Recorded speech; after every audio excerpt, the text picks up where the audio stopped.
자, 오늘 10월 24일 마감 시황 말씀드리도록 하겠습니다. 뭐, 오늘 시장 나쁘지는 않았습니다. 나쁘지는 않다 정도입니다. 이게 무슨 얘기냐. 일단 제목을 정했는데, 중국, 홍콩, 여러분들 모르는 사이 중국, 홍콩 폭락했습니다. 일단 우리 시장 보면은 시장 지도인데 전반적으로 양호한 흐름이긴 했습니다. 운수장면 현대차 기아차만 박살났죠. 현대 기아차 실적 어닝 미스가 난 데다가 러시아에서 현대차 공장을 압수할 수 있다 이런 얘기도 압류할 수 있다 얘기들도 지금 시장에 돌고 있고 세타2 엔진에 대한 이야기들 계속 돌고 있으면서 현대 기아차가 좀 부서졌고 현대 모비스도 같이 부서졌네요. 부서지는 모습이었고 코스피는 그래서 이제 상승폭이 좀 제한됐고 코스닥은 그래도 괜찮았습니다. 전반적으로 양호했고 개별주들 중에서 튀는 종목들 움직이는 섹터들도 좀 있었고 그래서 양호했고 전체적으로 수급도 좋았습니다. 외인이 코스피 1,500억, 코스닥 3천 기관이 3,200억 샀고 코스닥에서도 외인이 1,100억, 기관이 2,000억. 선물에서도 뭐 크게 나간 거 없습니다. 1,600억 매도가 나왔는데 외국인이 기관이 1,700억 매수 들어오고 이까지나 좋아요. 여기까지만 보면은 되게 오늘 시장 뭐 내 종목이 안 올릴 수는 있죠. 왜냐면 이제 전반적으로 보시면 흐름이 몇 개 섹터나 몇 개 테마들이 움직였기 때문에 전반적으로 올라왔고 크게 터진 건 아니에요. 왜 그러냐? 이건 뒤에서 말씀드릴 건데 일단 뒤에서 말씀드릴게요. 그래서 이제 어쨌든 전반적으로 이렇게 올라오는 흐름이었는데 올라오는 이유는 뭐 오전에도 말씀드렸고 지난주부터 계속 말씀드렸죠. 장 안 좋을 때도 말씀드렸던 게 금리 인상 속도 연준의 금리 인상 속도 늦출 거다. 올 하반기 50bp 물론 시장 컨센은 75bp가 높았습니다만은 저는 50bp 보고 있다. 그리고 내년에 25bp 보고 있다라는 말씀을 드렸습니다. 일본 문제들도 있어. 지금 엔화가 너무 약세기 때문에 그런 문제들도 있고 해서 이런 식으로 계속 금리를 올리는 건 좀 어려울 수 있다라는 말씀을 좀 드렸었고, 일단 그게 이제 월스트리트 뉴스 나오면서 우리 시장에 또 훈풍이 불었고, 미국 선물 지수도 올라가고 있었고, 달러 지수도 소폭 하락을 했는데, 이까지는 좋은데, 문제는 뭐냐면은, 그 다음부터입니다.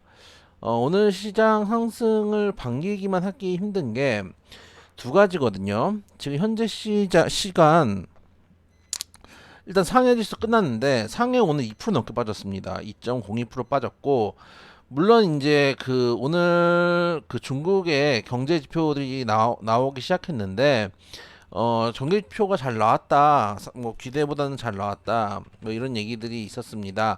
많은 지금 분위기는 뭐냐면은 오늘 GDP가 중국 3분기 GDP가 3.9%가 나왔습니다. 그래서 시장 컨센을 상회했다. 시장 컨센이 3.4였거든요.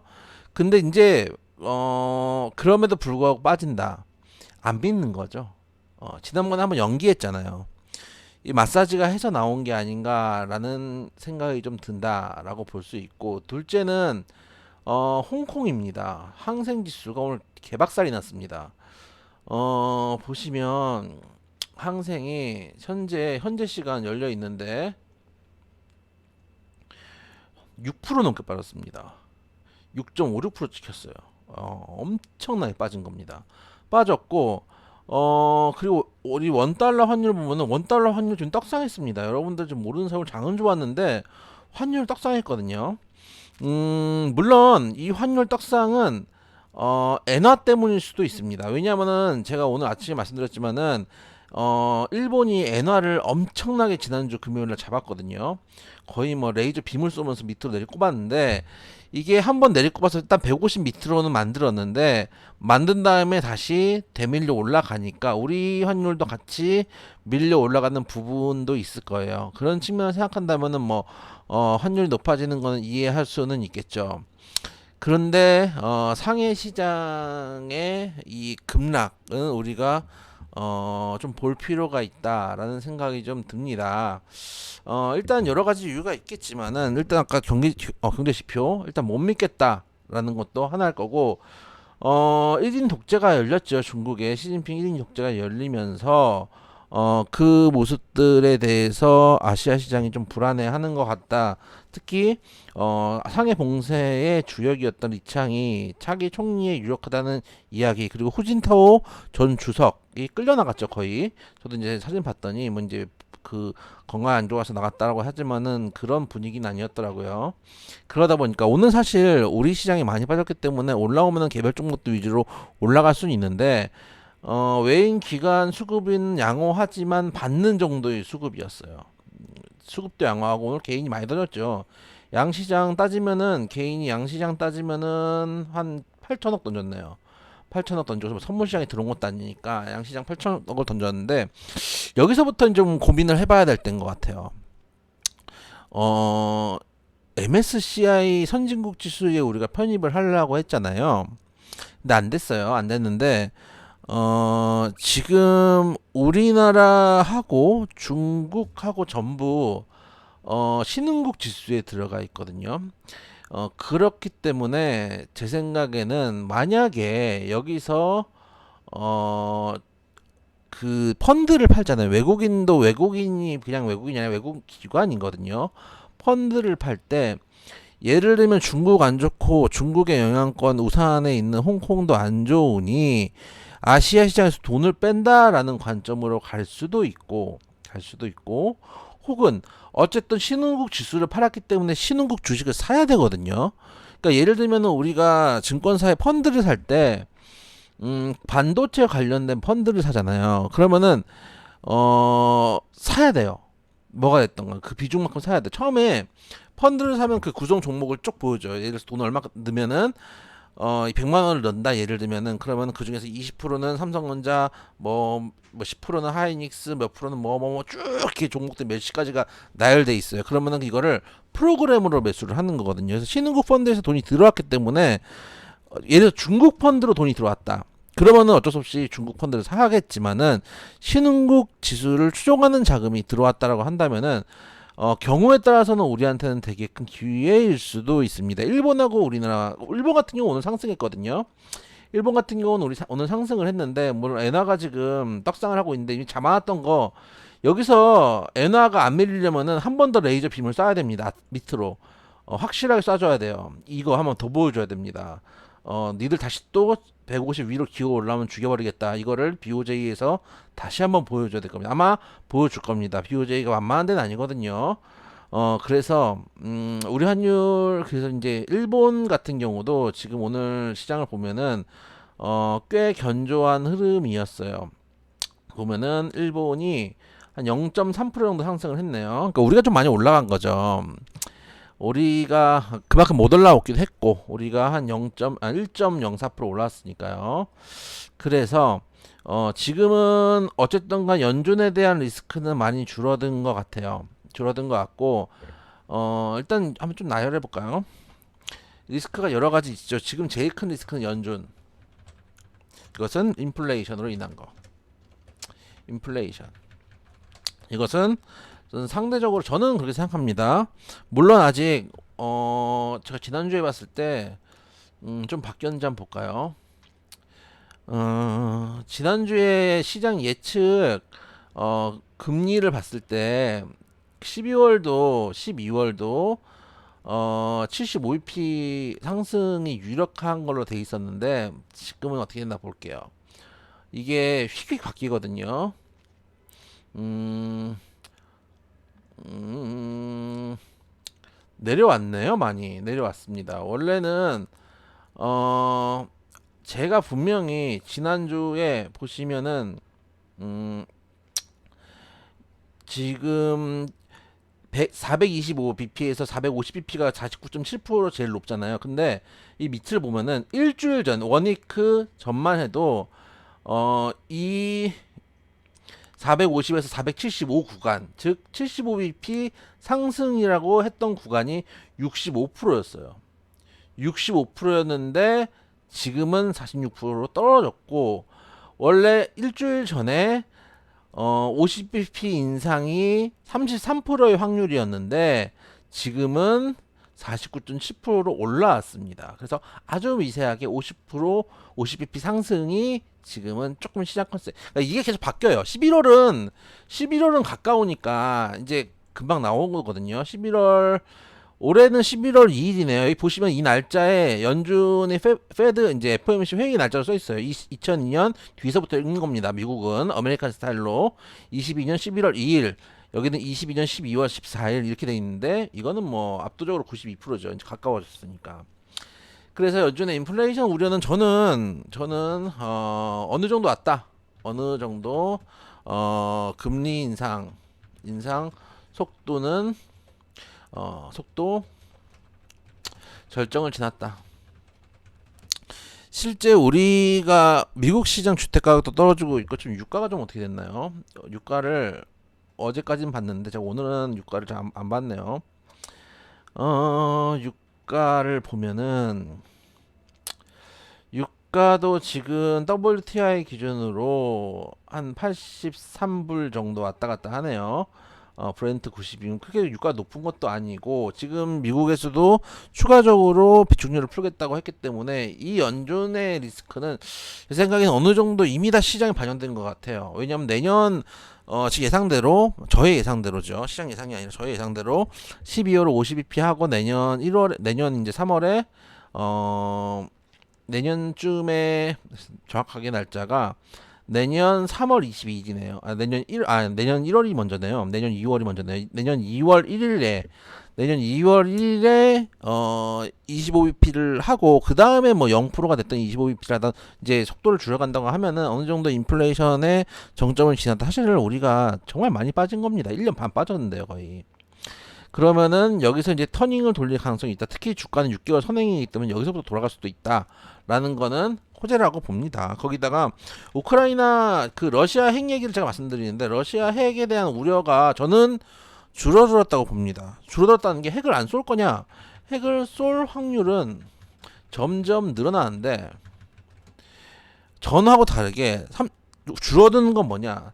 3차 세계대전의 위험은 줄고 있다. 제가 러시아 핵을 무서워했던 이유는 뭐냐면 3차 세계대전이라는 리스크는 제가 주식하면서 겪어본 적이 없어요. 2차 세계대전도 겪어본 적이 없어요. 이 때문에 불안해했는데 왜냐 핵을 쏘면은 그 핑계로 이제 미국 같은 경우는 지지율 떨어지면은 전쟁하잖아요. 이라크 전쟁도 그랬고. 근데 핵은 쏠 수 있는데 여기서 지금 러시아가 핵을 쏘면은 패배를 인정하는 꼴이 돼버리거든요. 할 게 없으니까 이제 쏜다는 얘기예요. 전략적으로 쏘는 게 아니라. 그래서 오히려 3차 대전 위험은 줄어들고 있다. 여기서 만약에 쏜다. 그럼 미국이 쳐들어가기 시작하면은 제 생각에는 일주일도 안 걸립니다.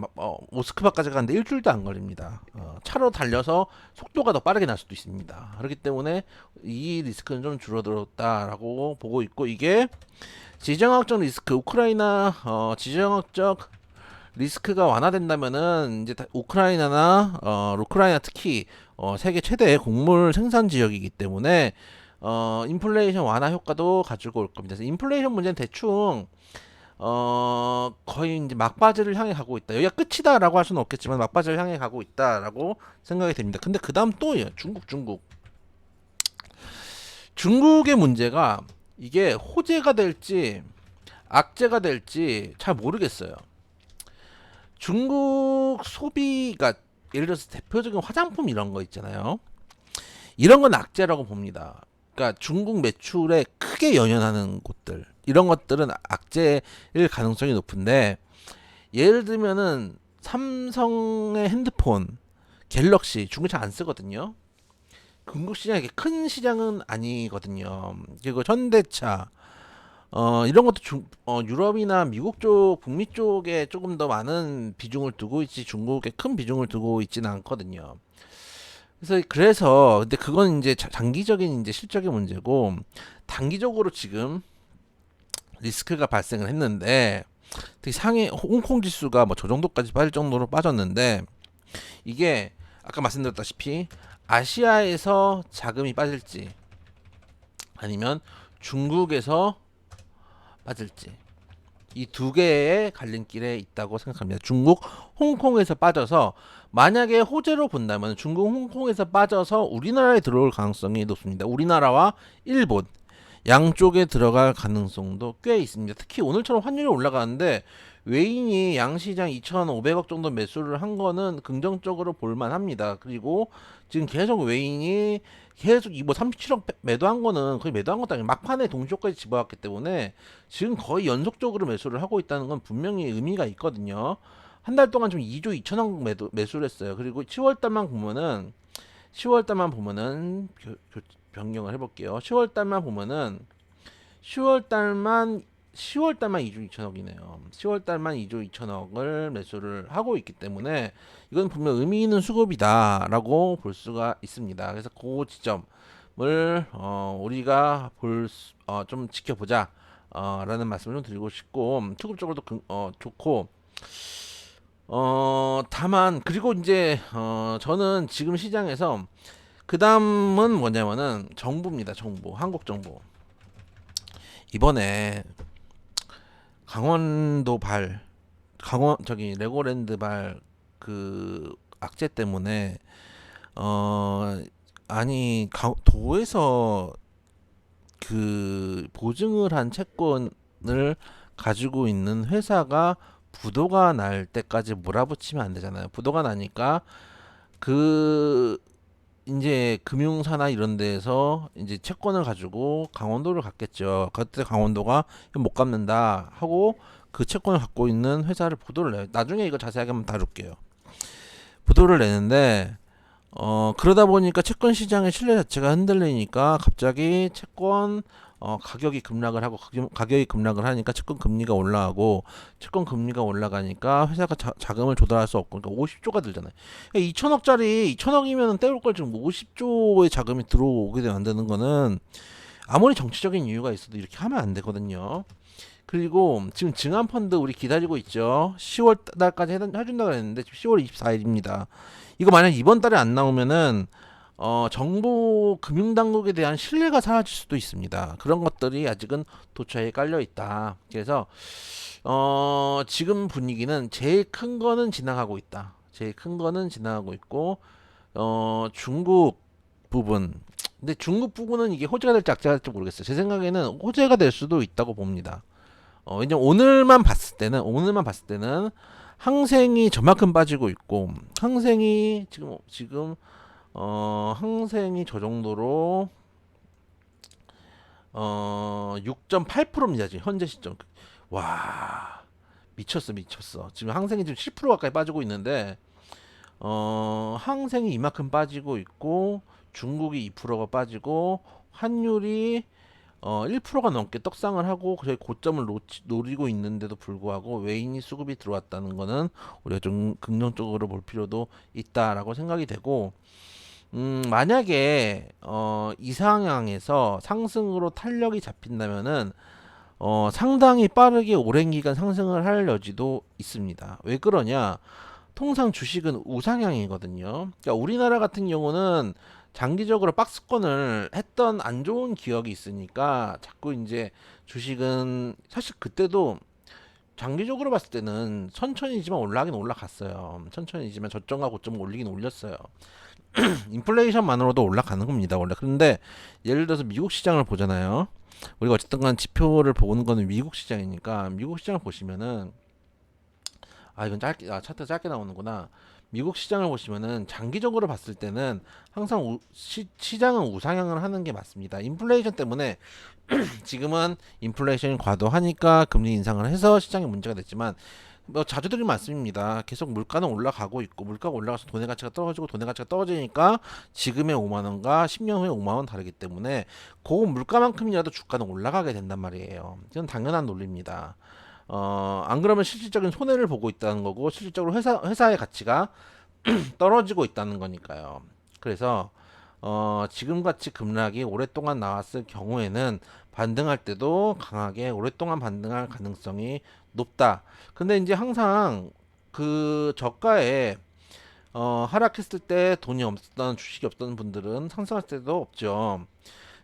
보시면 2013년부터 쭉 꾸준하게 그러다가 뭐 리스크들 있죠. 미중 무역 분쟁도 있었고 여기가 아마 유럽인가 그쪽 리스크 그리스 아마 사태가 아닌가 싶은데 그런 것들도 있었고 코로나 있었고 하지만 전반적으로 항상 주식은 상승합니다. 이만큼 빠졌으면은 이제 다시 한번 들어 올릴 때가 되지 않았나. 그래서 지금은 상방을 보고 우린 좋은 종목들 골라서 대비를 하자. 뭐 우리 회원님들 가지고 있는 종목들 중에 화장품 이런 것들 중국의 의존도가 큰 종목들은 없으니까 오히려 중국 자금들 또 홍콩에 들어갈 자금들이 우리나라에 좀 들어와 주는지 일본에는 들어가는지 한번 확인하면서 매매하도록 하겠습니다. 오늘 또 고생하셨고 첫 주 그래도 조금 섭섭하지만 중국 때문에 섭섭하고 이래저래 섭섭하지만 상승으로 마감했으니까 앞으로도 이 탄력 또 수급이 또 긍정적입니다. 개인들이 줄어들고 오랫동안 기다렸던 개인들이 나가고 이 수급들을 이 물량들을 기관 외인이 천천히 받아가면서 시장은 돌리는 시기가 나올 거다 말씀드리도록 하겠습니다.